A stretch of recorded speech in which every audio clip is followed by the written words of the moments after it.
We are lighting the candle, a world that works. And I'm Bill Carell, and I'm here with my three, co-podcasters, Jan Jeremias, Lisa Sheehan, and Ken Caputo. We've been doing this now for a little over 2 years, it seems like, having a good time. And we've gone through a whole lot of episodes where we picked a word to be a central topic and a theme, and then expanded off of that by talking about things that are that, things that are like that, things that aren't that at all, and just plain had a good time. Now, today, given where we are in our economy and given the state of how things are in terms of how much everything costs, I'm wondering if we might be able to have a reasonably good discussion for an hour or so around the topic of service.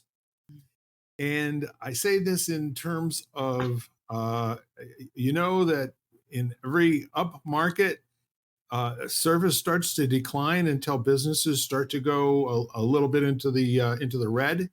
They're losing money, and now they have to whip their constituents and all of their associates back into shape to take care of the customer, because the customer is suddenly again king. And different companies do it differently at different times. I don't think they're all on the same sine wave. But what I have seemed to notice over the years, and I offer this for your approval, is that in good times, businesses tend to focus less on customer service and more on their own process. And when things start to fall a little bit off, the opposite is true. They suddenly decide that customer service is their way to get the numbers back up in the next quarter, and stave off the beating that they just took at the end of this quarter with the numbers coming in. Is there enough to talk about there? Would you like to expand on it? Would you like to do something completely different? I think that could keep us going.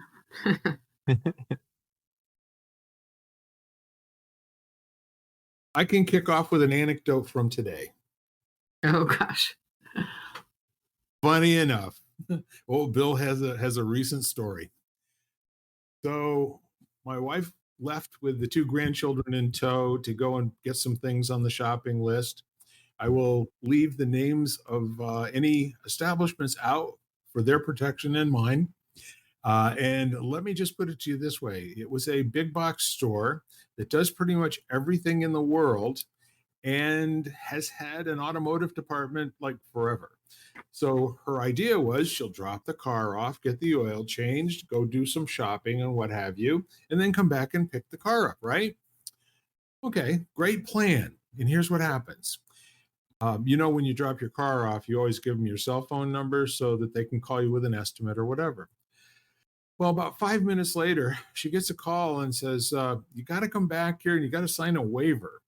And she goes, a waiver? What for? And the guy says, before we can change your oil, I just got to let you know there's no oil in the car. And she said, really? Is that so? And he says, yeah. He says, yeah, that's it. So I got to have this waiver signed by you. So she goes back and she signs the waiver.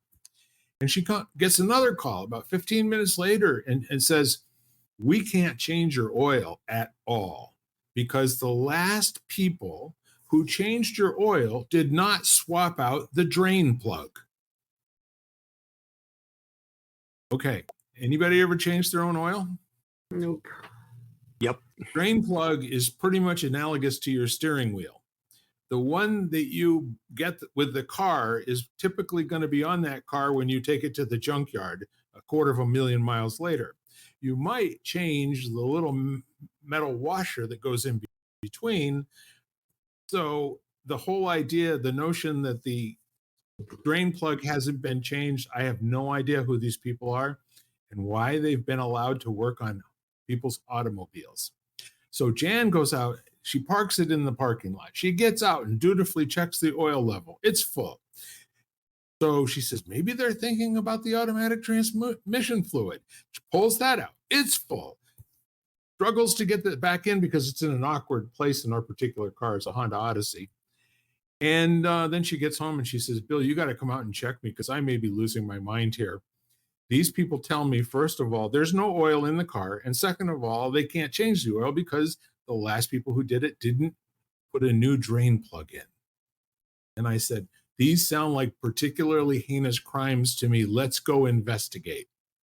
Out we go. And then our neighbor comes out and she goes, your hood is up on your car. Is everything okay? And and so Jan goes and explains the situation. And sure enough, when I checked it, oil's full. It's dirty and needs to be changed. Funny enough. And then check the transmission fluid also. So here's the interesting story. This is the first time ever we've brought our car to that particular big box store that does virtually everything under the sun and more. And then we usually go to this little thing, and I'm going to plug them, Foxy Lube. They have been in business around here for close to 25, 30 years. They do a fantastic job, in and out in 5 minutes. It's beautiful. Lesson learned. It wasn't broke. Didn't need to be fixed. We're going back to Foxy Lube. Thank you very much. Mm-hmm. So those guys just do everything. They come over and show you the dirty dipstick before they change the oil. They walk back around. They do this. They do that. They bring a new sticker to put up in the windshield, et cetera, et cetera. So service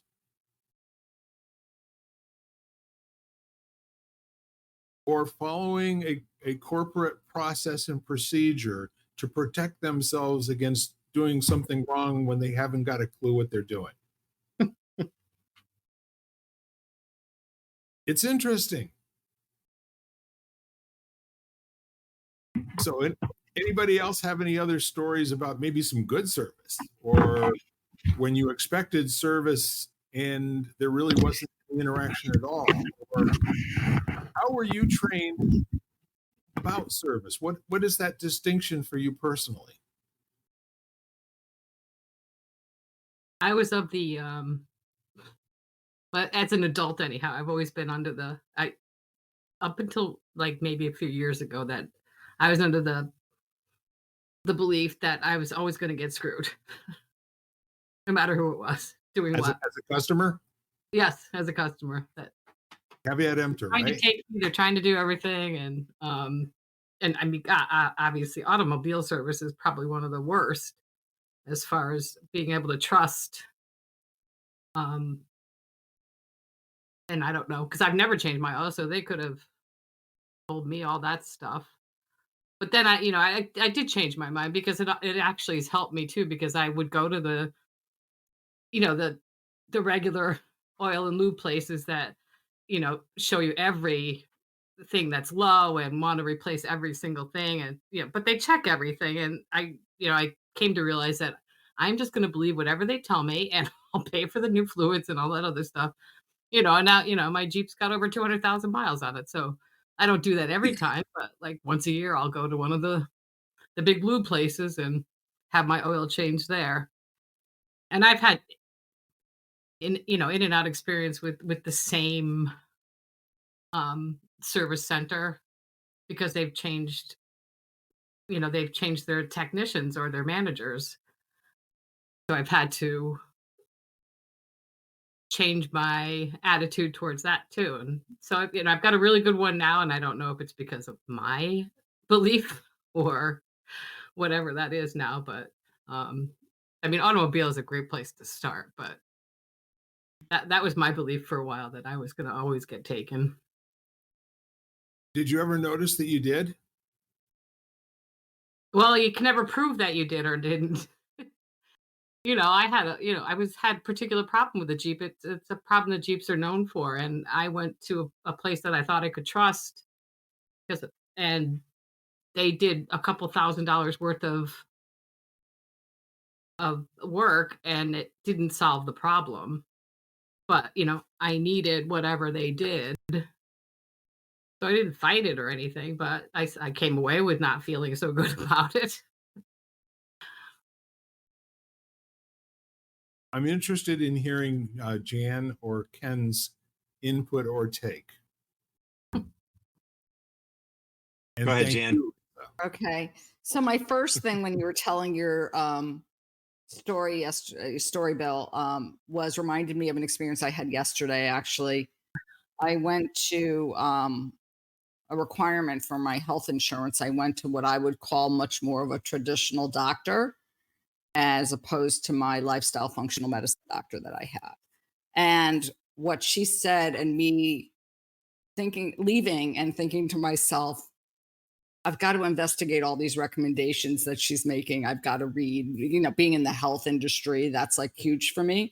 And I'm not, my friend said to me, you're like me, you would investigate and say, do I really need to do this? Kind of thing. And that's the way I look at health, because health is having been in the health world, health is a service industry. I mean, any place where the patient is the customer, so to speak, and you come in and you expect service. Now, that being said, I don't take for granted that they know what they're telling that what they're telling me is like absolute gospel. So I go in and then take the information and grab it, and digest it and kind of come up with a plan, maybe consulting the doctor my doctor who I love. So that was my first, reaction to that story was, it sounds like my health story yesterday, where she sent me and said, I'm going to send you for this, this, this, and this. And I'm like, hold on a second, let me think of and sit and read what the upcoming information is and see whether this fits for me and how this feels for me. Now, that being said, there have been times when in a more like sort of everyday type setting, I felt like I've been in situations where I wonder, like Lisa, like they could tell me anything and I wouldn't know.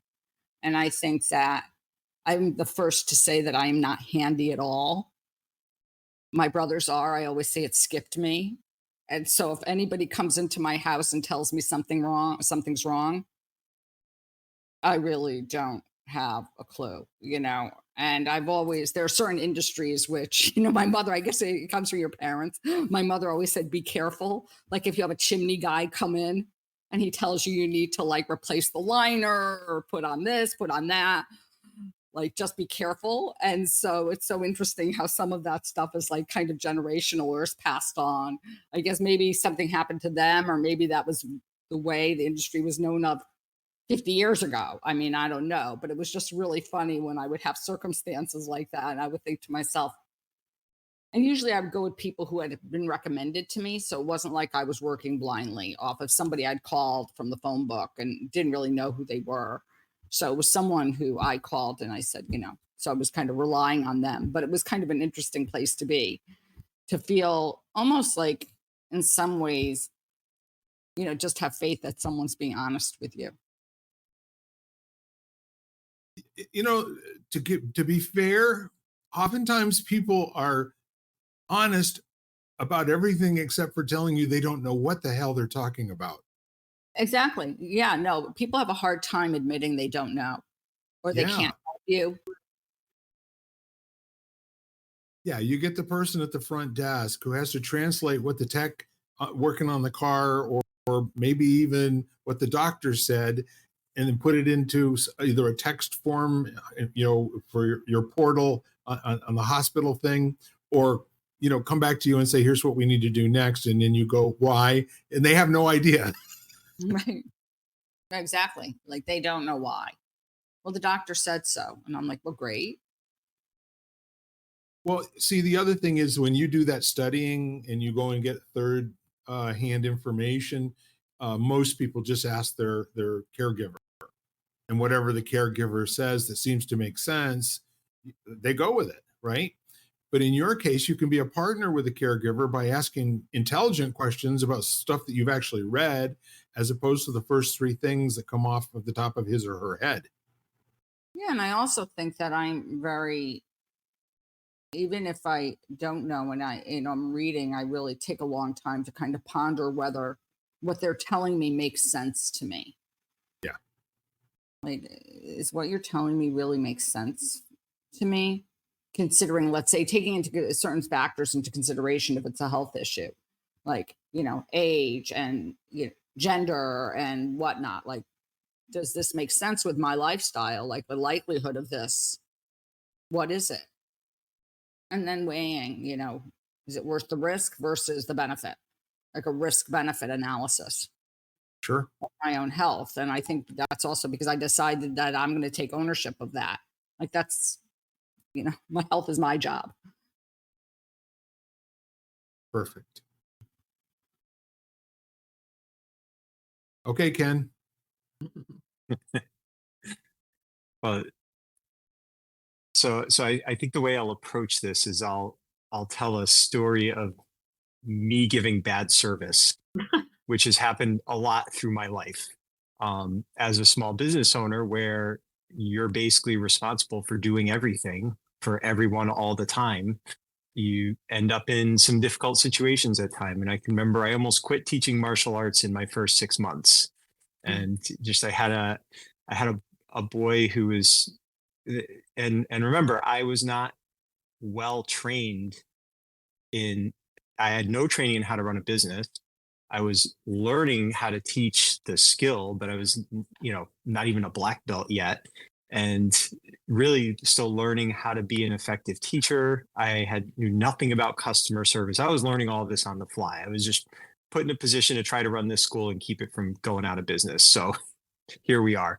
So this boy, there were just some behavioral issues with him. And I decided after class, to pull him aside and ask him if I could do something to help him want to pay attention in class more. I'm like, you seem to just not really focus very much. And just, I wasn't yelling at him or anything. I was genuinely asking because I was trying to figure this out. He burst into tears. And, and then mom comes in, sees me talking to her child who is crying, and absolutely flipped out at me. I mean, called me every name in the book, screaming at me, swearing at me. Who do you think you are, attacking my child like this? On and on and on. And it pretty much broke me. I got through the day and called the person, my partner, who's helping support me as best he could. I was there every day, but he was helping out, and told him, I don't think I can do this. I completely screwed it up. And he talked me off the ledge, and, and I learned from the experience. And throughout the years, there'd be times where I'd forget to order sparring equipment for someone and they'd get mad and it was my fault. There are times where I did everything right, and that wasn't good enough for this person because their perspective of what service was different from mine. And what I learned from that is, as whether the service is good or bad, I try to remember to see people as being humans who are doing the best they can. And sometimes that's not great, as opposed to this mother saw me as an automation designed to teach martial arts to her child in the way that she wanted it taught. I wasn't a person with feelings. I was a delivery system, right? And especially when you have companies that are thinking about scale, right? They're, they don't have that direct contact. So, the guy who's, following the pickle map that they actually have to put the pickles in the right place at McDonald's, he's just doing what he was trained with, a very, very specific amount of information given to him to do it in a very specific way. Some people are better at following directions than others. Like, I became an entrepreneur because I would have sucked at that job, and because I'm just not good at following repetitive, what I see as boring, standardized directions. I need creativity and stimulation and that kind of thing. So, but if you put me in that position, I probably would have gotten a lot of complaints and yelled at by a lot of people. And it was just because I wasn't a good match, or maybe I hadn't learned to have a work ethic yet and no one taught me. So I don't know. To me, there's so much context behind it that I find myself just, when I have a bad experience at a restaurant, I just make a decision. Usually I'll be like, I'll come back one more time. And if it's a bad experience a second time, this is capitalism. I just won't go there anymore. I'm not canceling them. I don't even really complain. It's got to be really bad for me to complain. I follow and go to places where the experience is more to my fit. And the funny thing is that restaurant's still there, and other people, for them, the experience is good enough that they appreciate it and value it. And if enough people feel that it's really poor service, then that restaurant won't be there for long, or whatever it is, the oil changing place, that kind of thing.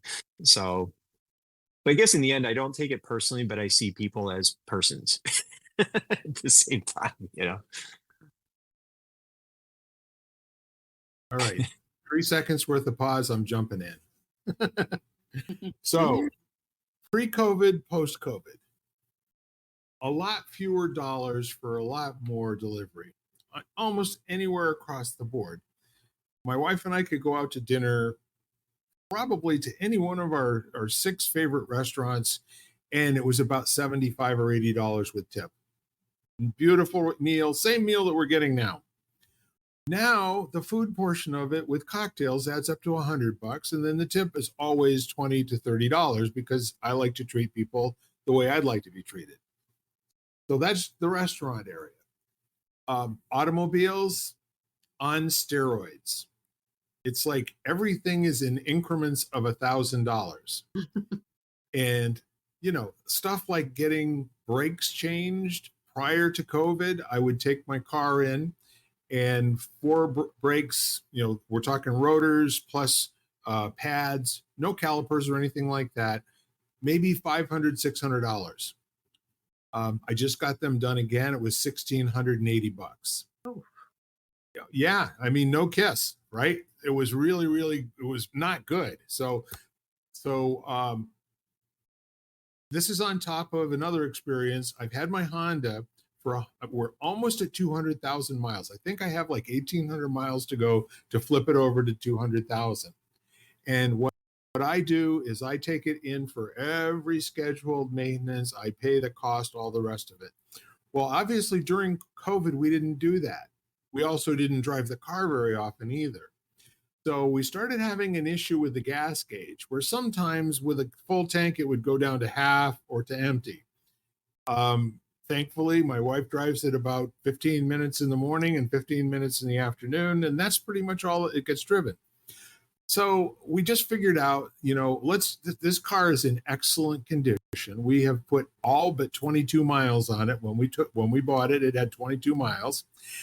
And so we took it down to the Honda dealer.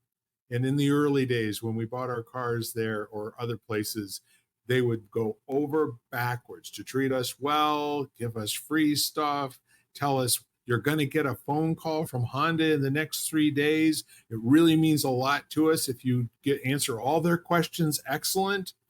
Okay. None of that goes on anymore.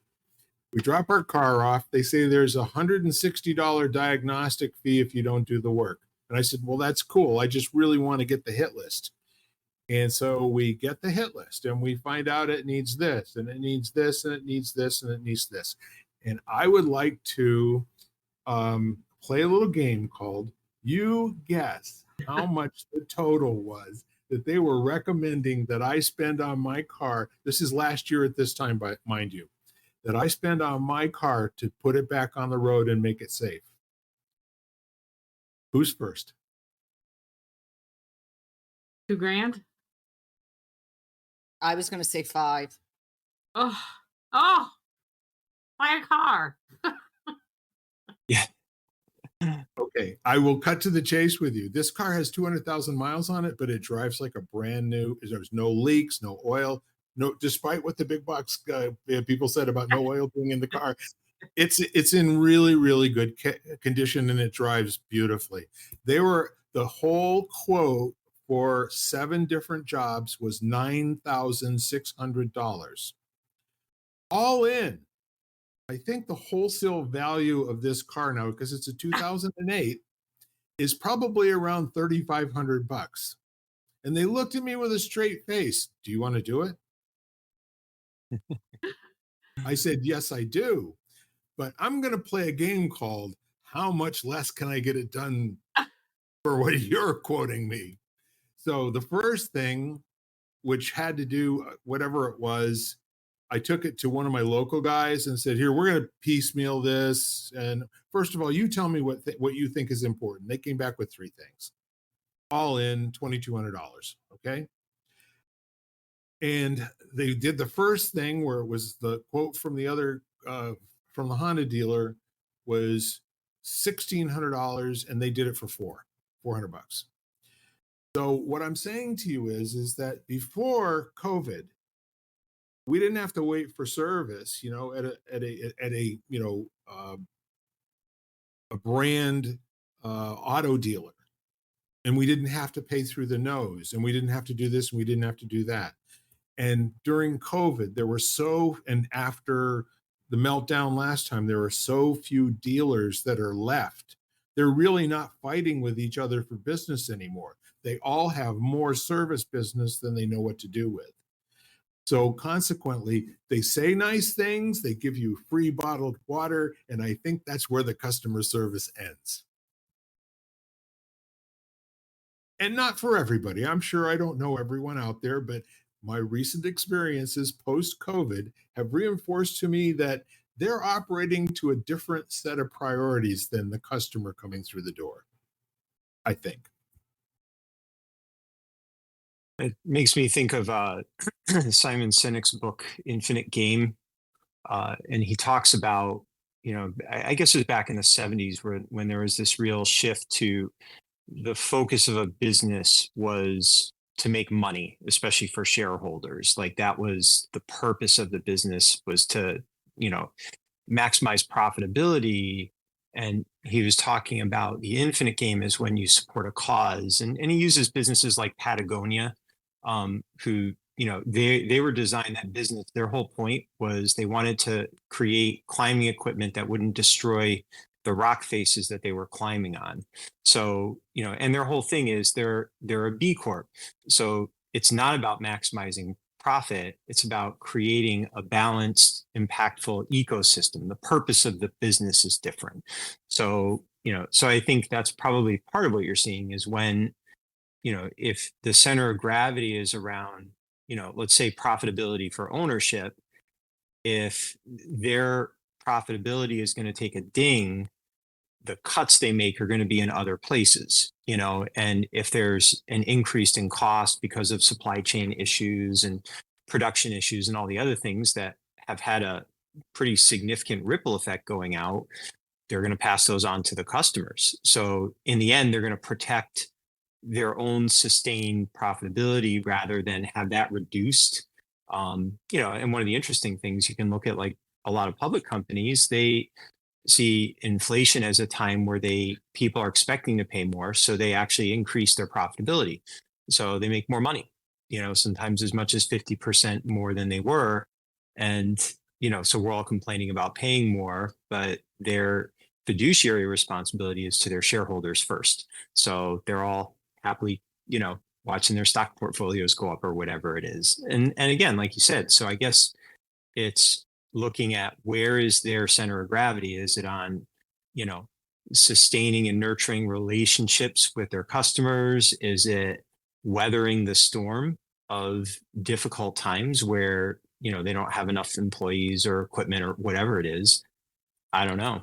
But I think that I've seen it all over the place. I've seen some of what you're seeing, Bill, and then I've seen others that were amazingly effective at streamlining and rallying around doing the best they could in a difficult time, Well said. I think you pretty much covered the beach in terms of the social consciousness aspect, and also the looking to make their product compatible and sustainable with an earth that goes on forever.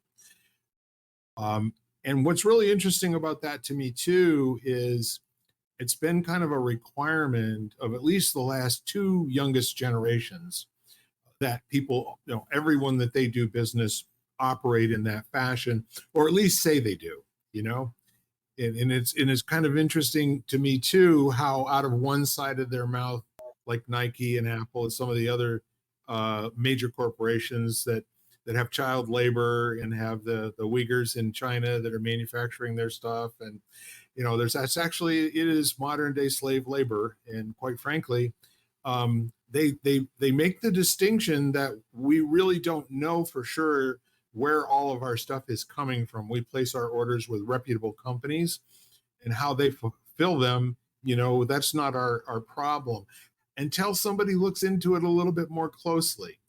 And what we're seeing right now is most of the big corporations, the big brands, every last one of them is suffering at the moment, simply because people don't have discretionary income that they can go and spend the way that they did in during COVID, when everyone was getting checks from the government, or not everyone, but many people were.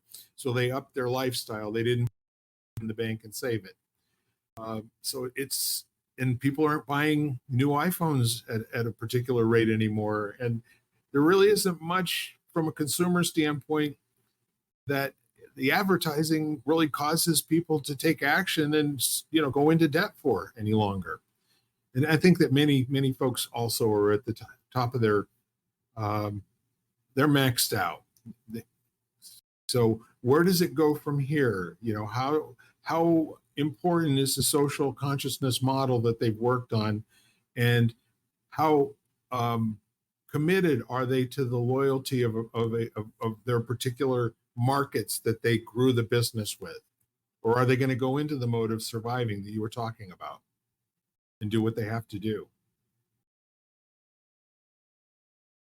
You were talking about COVID, because I think during COVID, so many more people went on social media, and then all these other community sites. I have a local community site, and everybody every day is asking for recommendations and or telling about a service that didn't go well. Right. And because so it's everywhere. And I mean, so as a business person, I think they're much more aware of the fact that they could get blasted on social media if they don't perform. I mean, hopefully, or I'm thinking the good ones should know that and should, participate in such a way. So that I think that could have some influence on how people are being treated a little better now in some instances. But that's also the costs are going up too. Like you said, the restaurants, I know the ones that are doing well and they consistently do well, but they're also consistently getting rave reviews on social media. You get faced with a lot of difficult choices. I mean, in our restaurant, we could have dramatically increased our bottom line if we sold soda. Like, soda, a cup of soda that you pay $1.50 for costs like 7 cents. It's like ridiculous. It's so concentrated. And a lot of restaurants too, they make a lot of money on alcohol, So if you choose to not carry those things because we want it to be a healthy eating cafe, we're making decisions that reduced our ability to have enough cash flow to do all the things that business needs to do to be sustainable. And there's no way that we could, in our area anyway, we couldn't have increased the price of the food, because then people would complain about that. And we would have, even though we're like doing rice battered chicken tenders in a convection oven, people are like, can I just go across the street and get McDonald's for 99 cents and eat it in your restaurant? So in the end, you're faced with a lot of difficult choices as to how to balance, so do these big companies, people don't want to pay more for their Nike shoes. So in the end, is the most effective way for them to keep costs low by using poor labor practices, because otherwise, the people who buy the shoes will start complaining and stop buying the shoes. And if no one's willing to take a cut in shareholder payouts, profitability, which is hard to do when you're a publicly traded company, so it's like, it's tangled, so, and even like, it's so interesting how perception plays a lot into this as well. Like I've seen conflicting things, like, Reuters is saying that spending has been going up, not steadily, but there's been more consumer spending relative to what was predicted. And, and that's why they keep raising rates, to try to tame the inflation, because people are still spending. But then you hear that spending is down. So, and a lot of that's just how you interpret the numbers or whatever. But a big part of that is confidence. So if people are afraid, like, remember the toilet paper thing? Everybody thought that we were going to run out of toilet paper, so everybody's buying up the toilet paper. And I remember reading an article on it, and it was fascinating. I guess they only supply like the amount, there's not really a reserve of toilet paper. So they make it as needed because it takes a lot of space to carry an inventory. So most places don't want to stack their shelves with a dry good that when they use that space for other things. So when everybody panicked and decided that maybe we're not going to have toilet paper anymore, it like broke the whole system. The factories were already making it at capacity. They were designed that way. So that one ripple effect, and then people are buying like truckloads of it and trying to sell it to their neighbors. And it's like, So see, it there was such really a was a crazy shortage thing, coming. Well, and I So, was, and it was like a self-fulfilling prophecy. If everybody And then just trusted the fact that just buy toilet paper as normal, that wouldn't have happened. I But know. people freaked out. It's like they said there was going to be a diesel shortage, and people are filling like bathtubs with diesel. And again, so it's like there's so much nuance to it. It's fascinating. I mean, I don't even have answers to any of this. I just find it interesting how it's not as easy as to just turn it into a talking point, or or something you can point a finger at and say it's that. It's crazy. Why? And again, the logic and thinking of the listener is always tuned to historical, whatever they understand made up the numbers before. So, for instance, Right. when you're talking about inflation that is actually somewhere around 30%, it's not 6% or 2%. If you go and you look at the 19 things that made up the preponderance of the consumer price index, which was in place, historically from the 1980s until this last winter, all of those items had gone up double digits, and some of them 20 or 30%. So to get to an 8% number out of all of that, and to get that down, they actually changed the indices so that it doesn't contain any of those things anymore. And they're working off of something that's a CPIE, which is what are the things that elderly people spend the most amount of money on and buy the most frequently. So that it's what they're doing is they're tuning it to people who are on fixed incomes so that it's more relevant to them. And funny enough, it's now 3%. You know, isn't that magic how that works? But the other thing too is that when you're talking about the comparison of how many dollars versus how many units, they never tell you how many units it takes to make the dollars. And when prices for the commodities go up 20 to 30%, you're selling less units and almost doubling your sales volume is what that ends up doing. So the old thing that we always were taught in accounting, that figures don't lie, the liars know how to manipulate the figures, right? And the other fun thing to say was, well, what is 2 + 2 equal? You ask that of the mathematician, he says 4. You ask that of anybody, any other ilk. You ask that of a CPA, and he says, what do you want it to equal? Mhm. So we're all in that zone of, and this is the part where there's not really a a litmus test for you to be able to come back into a conversation with any meaningful retort that you can go and substantiate with hard and fast information somewhere. You always have to take a look at the skeptical side of it. And I don't remember, I think Janet was you saying, I like to question the information. And that's a healthy place to sit, where you're really asking an intelligent question. Well, okay, so, and I did this when we were talking about the inflation only being 6 or 7% last year. And they were talking about the major commodities and oil and gas and those sort of things their usage had gone down because they shut the pipelines off.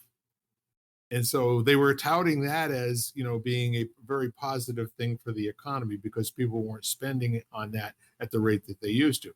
Yeah, they can't get it because everybody's got diesel in their bathtub. So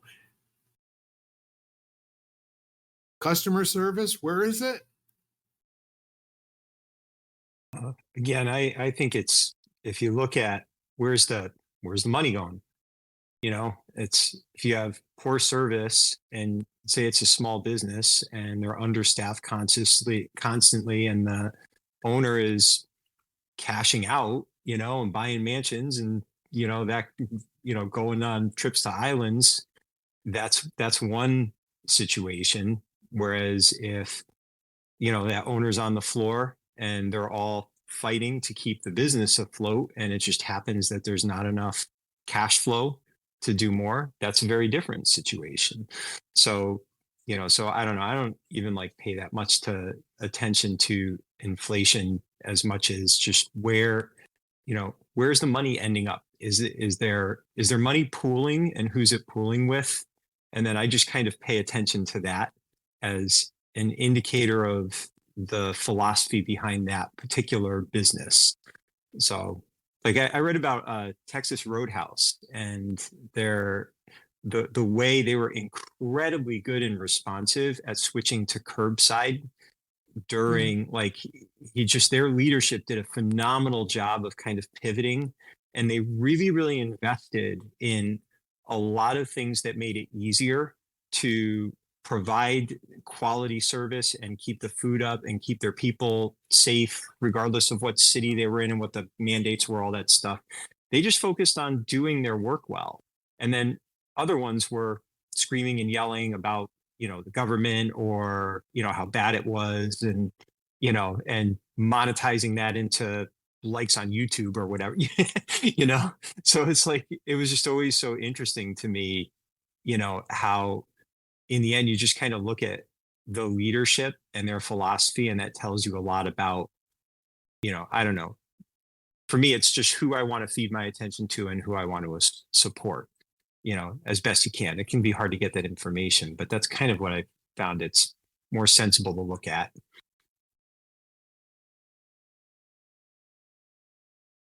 So you know what kept all of those restaurants in business? The most profitable thing on their menu, being able to have cocktails go out the door, which had never happened before in our state. Been against the law for somebody to take an open cocktail out the front door to their parked car. And what they figured out was these restaurants are not going to survive just on food. Cost of everything has gone up. Cost of their staff, the people to come in and prepare has gone up. But you give them the opportunity to make 70, 80, 90% on a cocktail, that makes all the money for that particular order when people order it to take out, and there's two $13 martinis, that go along with it, or that sort of thing. And why we don't behave that way all the time, I don't know. It's conditional. And what's the thinking that goes into it's okay here, but it's not okay there? Well, I would imagine that the concern would have been that people were going to order their cocktail and then sip it on the way home and create an unsafe environment. So, and, so and it's always interesting. I mean, I think there's value in pivoting and getting creative because situations change, and being responsive to that. And certainly seemed like during the pandemic, people were drinking a lot more. I think that's overall, a true story. There's a lot more consumption of alcohol, Well, they were considered essential, I mean, that was one of the first things considered essential. Keep liquor stores.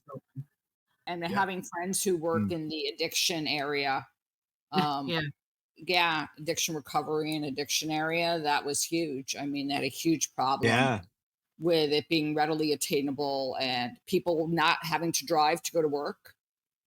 So basically could get online and be, 3 sheets to the wind and just not saying anything. Yeah, so isn't that interesting?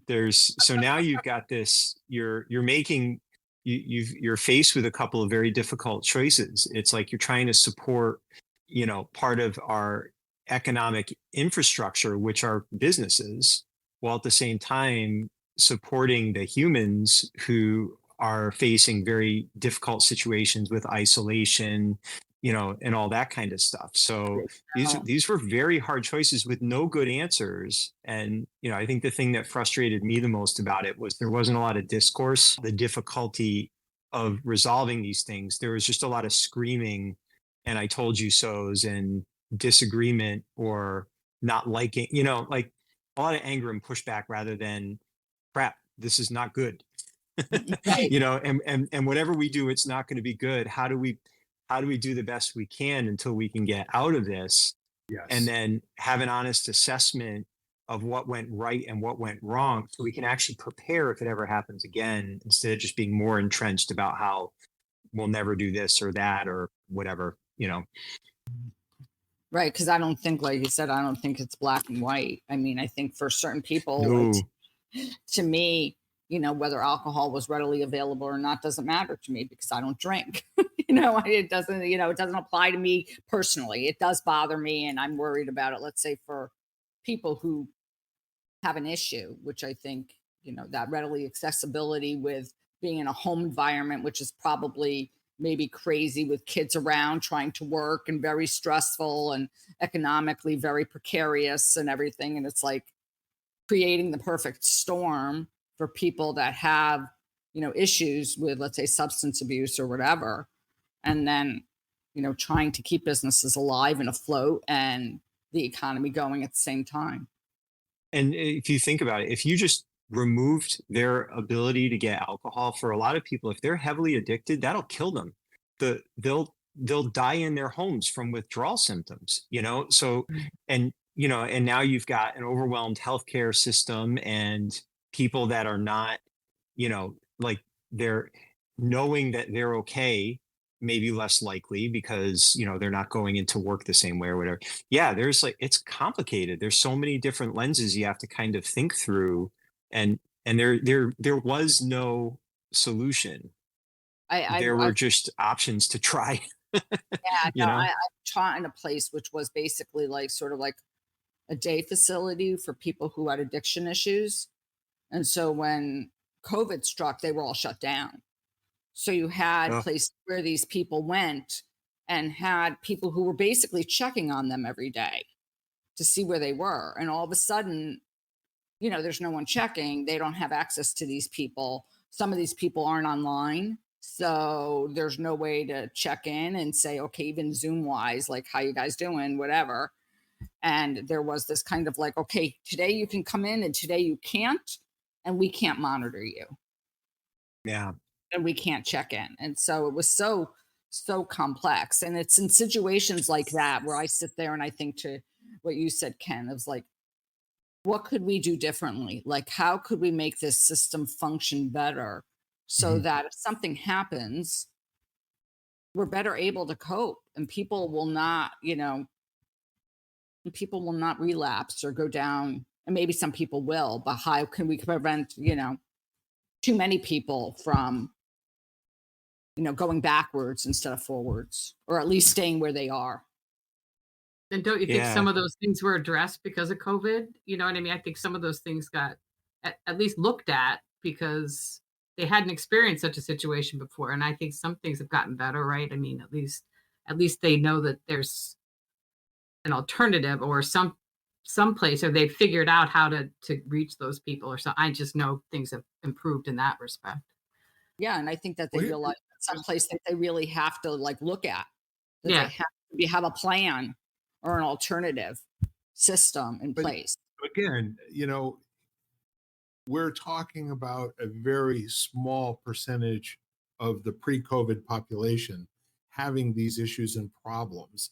And they got the correct amount according to the priority of our culture prior to COVID, during COVID, and post COVID. Not the correct amount that you and I would choose, but if you stop and you think about it, this is the first time ever in the history of the United States that I'm aware of that they ever shut the country down. And if you go back and you check the statistics worldwide, the number of people, the number of the population that actually got COVID was less than 10%. That's the number of people that got COVID. So I think most people are real interested in why 75% of our population were deemed to be essential workers. You can go back and you can look at that statistically. There were very few compared to the 300 million people that we have in our country there were very few that were actually in lockdown. And I don't know how people feel about that now. And I'm wondering if there's some sort of a correlation or at least a correspondence between how people thought they were being treated during COVID, being told what they can and can't do, about being kind of singled out. Did you get your vaccine or not? Are you wearing your mask? Do you have enough cats in your house? All of that stuff where pressure was brought to bear. And I'm wondering, what you guys are hearing from your friends, and if the whole idea is, do you remember what the heck was the name of that? We're mad as hell network. The guy goes to the window and he hollers, "I'm mad as hell and I'm not going to take it anymore." And then everybody in the United States goes to their window and they're all hollering, right? And I just wonder, if there's a lesson that could be strong enough and would penetrate into the core of our culture that would tell us the next time we need to do this, and we need to do it at a higher level of thinking than we did this last time. Or if most people just want to say that was a one-off and we ain't never going to go along with that again. All I know is I always think of, I learned 3 questions from this business book called The Road Less Stupid. And it was just, what's the upside? What's the downside? Can you live with the downside? And, having a business, especially with children, and thinking the upside of us, we went to all virtual, and then we went to social distancing. We followed all of the rules, the mask, everything. Of course, people complained, people didn't like it. I'm thinking the upside of following these rules is to keep everybody safe. And the downside is, if it doesn't infect 10%, if it affects 90% and kills 50% of them, I can't live with the downside of killing one person because I didn't want to take the safest route possible, even if it was the wrong route. So in the end, I was less concerned, even honestly, about my business than I was about the lives that were being impacted, and doing the safe thing. And you know what? If it was all baloney and not a single person had more than a sniffle from it, not knowing that in advance, it's great to look at it in hindsight and play armchair quarterback and reflect on all the things and who made selfish choices and which government did better, whatever. I don't care. All I know is, in the end, if this were to happen again, I'm going to do the safest thing possible because I don't want to kill someone inadvertently, So that's just the way, we didn't know. We had no idea. I remember sending the first email saying we're going to close for 2 weeks, hopefully this will all be over then. And we didn't know, and then we had increasing pressure from some people who, I'm not training if I'm wearing a mask. And we're like, according to the town, that's, I'm not going to push back against that. We still don't know. There's conflicting evidence as to how safe that is. We did the best we could to follow the rules that made the most sense, that would cause the least harm, with the information we had at hand. If we were lied to, so be it. That's on them. Just trying to be responsible. So, and frankly, that's what I would do again. And if we get taken advantage of or we're wrong, I'd rather err on the side of thinking about being as safe as possible for the people in my care. That's what it came down to for me. So I think we all had that same perspective, and probably all still do. My question is, you and I speak for you and I, and you and me. The rest of the voices, where do you think they are in all of this? And what are you hearing about other people who are expressing concern about all of the things that you said you can live with and you do it again? But in their particular cases, there are a lot of people that spent their entire, net worth during COVID and now since post-COVID, that all of the things that have gone on have not only affected them from a health standpoint, they've affected them from the ability to grow, their generational wealth, take care of their families, And quite frankly, there's an interesting increase in people suddenly coming up with the following problems. Um, I know more people that have had heart bypass surgery in the last year and a half than probably the previous 10 years that I was aware of. I mean, literally previous 10 years. More cancers, especially more liver and spleen and major organ cancers. And anecdotally, it really makes you go, what's up with that? I don't have a clue what's up with that. Is it just something that we are more aware of and more people are talking to me about it? Is it just the little group of people that I hang out with? But what I'm saying to you is that as we walk through life, is there anybody that has the same kind of swagger and confidence and belief that tomorrow's going to be better than yesterday was, and that our kids are going to be better off than we were when we were kids, or our grandchildren will be better off than we were when our grandparents were kids? I don't know that I hear too many people talking about that, and I wonder if that cultural change has gone into the area of how we treat each other with respect and love and customer care, and just honoring each other as human beings. I think it Uh, goes along with what Ken was saying somewhat too, is that I only will, you know, give my money or spend my time with places that do respect me. At least I try to do that. Yeah. And I think my group of friends, because I am one of those positive people that, but I also think that I know some, especially, my friend's son is in his young 30s and is getting a vasectomy because he doesn't want to bring children into this world. Um, and that's heartbreaking to hear. But I don't, I think people not, I don't think it's anything new that people think this earth is not, or there's who wants to bring children into this world. It's just so horrible. That's nothing new. That's generations old.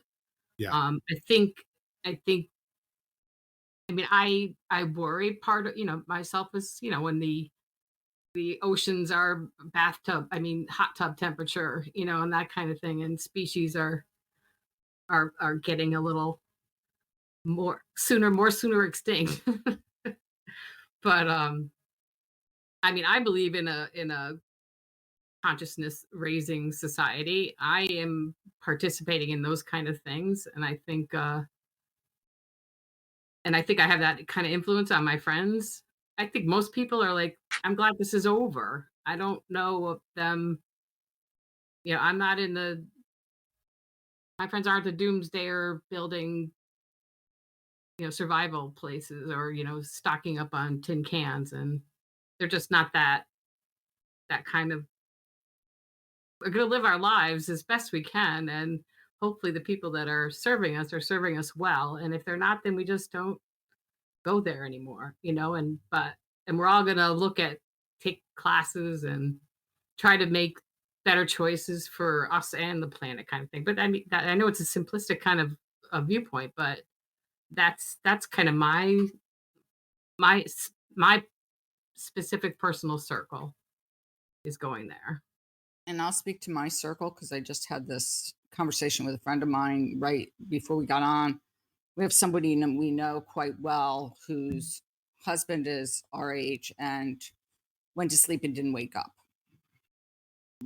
on Sunday night. And so she called to tell me, and I was just like, and I just turned to her and I said, it brings me just to this place of gratitude. Like, I just have to be so grateful for the people in my life, for who I have, for what I do.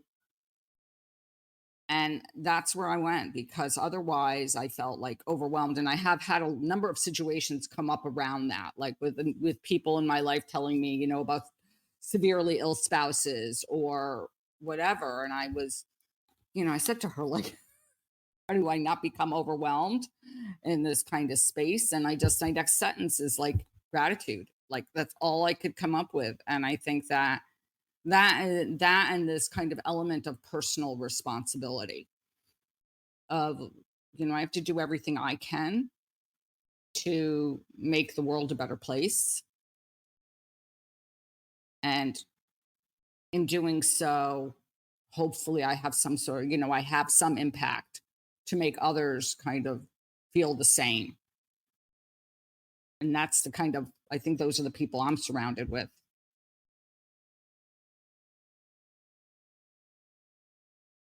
Would Yeah. say that charity begins at home, and so does empowerment and the world being a better place. And the neat part of having this knowledge and this information, and I think all four of us come from the same place. We are, we've got the concerns that we have. And I don't know that any of us is adjusting our lifestyle into, twisting it out of shape, changing what we do and who we are as a result of either what happened during COVID or post COVID. And I just very interested in changing the whole narrative where all the media and social media is, if you were to put it all into one cup, it would be, there's something wrong around here. And you should be very afraid, because now the seas are as hot as hot tubs. Well, I saw I that. find that quite concerning, honestly.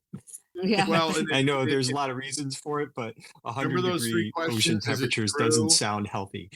Yeah. Well, yeah, there's no 110-degree water, in the subtropics. Okay. So the point is, why hyperbole on every single thing to sell advertising? Okay. And so the more people are upset, I saw that. Do you know where I got that headline from, Lisa? Was the Weather Channel. Mm-hmm. Did you get it on your phone? I Did you get it today on your phone? know. I'm trying to remember. There's probably a I didn't headline. get a chance to go chase that into a rat hole, but I'm very interested No. in seeing what the facts actually say. But every single thing has some kind of clickbait associated with it when it comes through the social media now. So I see something like that and I go, well, that's quite kind of interesting. I wonder what they're selling today, because the Weather Channel does do a lot of advertising. I believe that our conversations where we're talking about people having access to empowerment for themselves when they choose, I think it's a good conversation, and I think it's one that people need to have more access to, and they need to have some more muscle with, and they need to be willing to get it wrong.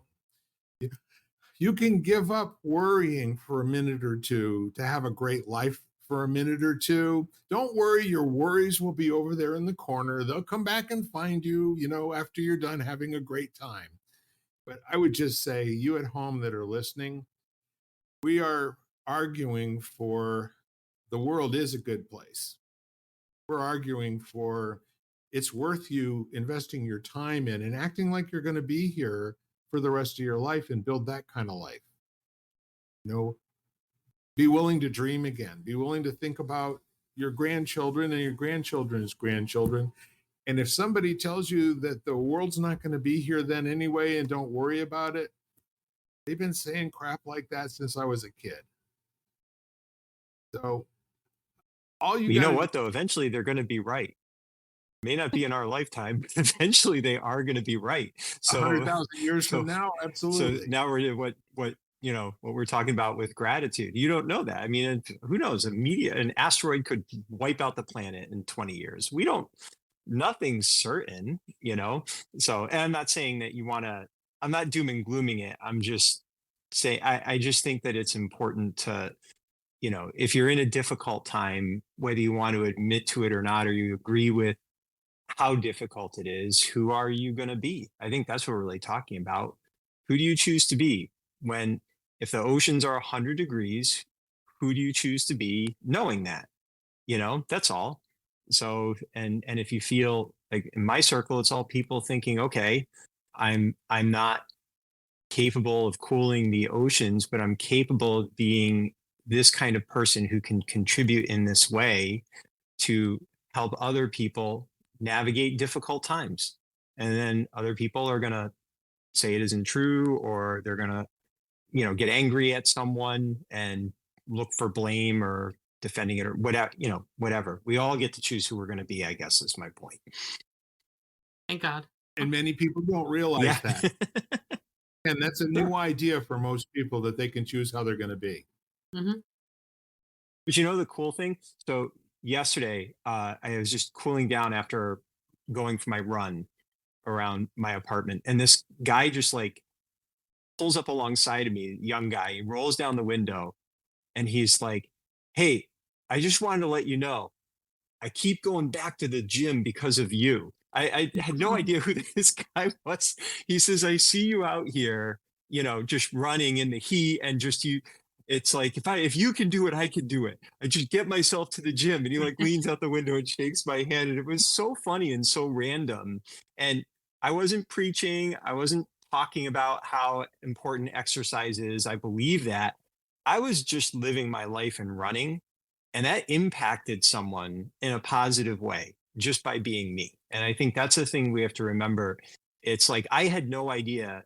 And it turns out quite a few people have noticed me doing that. And I didn't know that they noticed. So in a way, I'm helping some people be healthy without trying to help do anything other than keep myself healthy.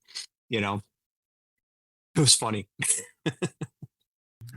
So along those lines, for some of us that are not in Ken's peak performance shape, which he is, by the way, he's he is an extremely amazing athlete and he works very hard at it. But you and I can do other things. For instance, when I was in Colorado, I was in Target driving the car around the outside of the building while I was waiting for Jan and one of the grandsons to come out. And there was this woman with 2 shopping carts all by herself going across, the driving area to her car. And she had to take one cart and then she came back for the other cart. I sat there and I waited for her until she was complete with both of those. And then when I drove by her, I rolled my window down and she looked at me and she said, "I'm so sorry for making you wait."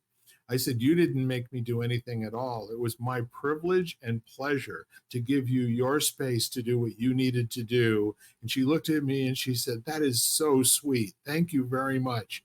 And with this big grin on her face. So you always have the opportunity, but funny enough, it usually comes not necessarily when you're thinking to yourself. It kind of usually comes when you're interacting with other people and you choose to bring a really good thing into the conversation authentically in the moment, authentic to what it really is. And when somebody gives you credit for it, they are actually bringing it full circle by acknowledging that there's some difference that they chose to make in their life, and they're using you in that way as the reason for doing so. That's a wonderful, wonderful thing. So any more thoughts? Service. I think full circle with service. I wonder if that's kind of for me, it's just recognizing that if you're the one that can be, practice kindness and grace, even when you don't get the quality of service you want, maybe that's a good model that could help, bring the temperature down. I feel like some people are so stressed at this point, they're just looking for a reason to blow up. So, so maybe that's one little thing we can do, be graceful even in the face of bad service. Doesn't mean you have to go back there, but, and don't be taken advantage of, but be kind. I'm sure you weren't disrespectful as they were messing up the oil change. You were just, also noticing that was not acceptable, but there's a way to voice that without being too intense about it, I guess, No idea what got said. I think my wife just said, "Thank Yeah. you, I will take the car away." I'm And sure I she also did. want- Yeah. I'd like to add one little thing here. There's a possibility that all of us are in service to other human beings, and how we behave with somebody who's having an absolutely horrible day, not servicing us the way we think they should. What if the kindest thing we can possibly do is just to ask them what kind of day they're having, and maybe lighten things up with a little bit of a joke and some levity. And if you can do that for people and put just a little tiny change in the trajectory of their day, and I see it's not something that only one person gets. You don't deliver that to somebody else. You get it together, and the world actually in the moment gets to be a better place. Well, I would even take it a step further, Bill, is I wouldn't even say you have to bring levity. I mean, I would just say smile. You know, it looks someone in the eyes and actually, you know, see them and then smile and thank them. Really, people just want to be acknowledged. 100%. Yeah. Anything else? Good. So I'll leave you the way I do every week, and that is, here's your opportunity to smile, or email somebody, or send them a text, or a phone call. Just let someone you know, like, and trust and love know that the world's a better place because they are in it and you care. And if you do that enough times, you'll have a good day. And maybe some of the people that you share with will have a good day too. So thank you all. Lighting the candle, a world that works. Bye for now. Have a good week. Bye-bye. Bye-bye. You've been listening to Lighting the Candle, a world that works, part of the Xvadio Podcast Network. You can catch us each week, as well as the rest of the network, at xvadio.com/podcasts, as well as the Apple Podcasts app, Google Podcasts, Spotify, iHeartRadio, Stitcher, Audible, Amazon Music, and wherever you find podcasts.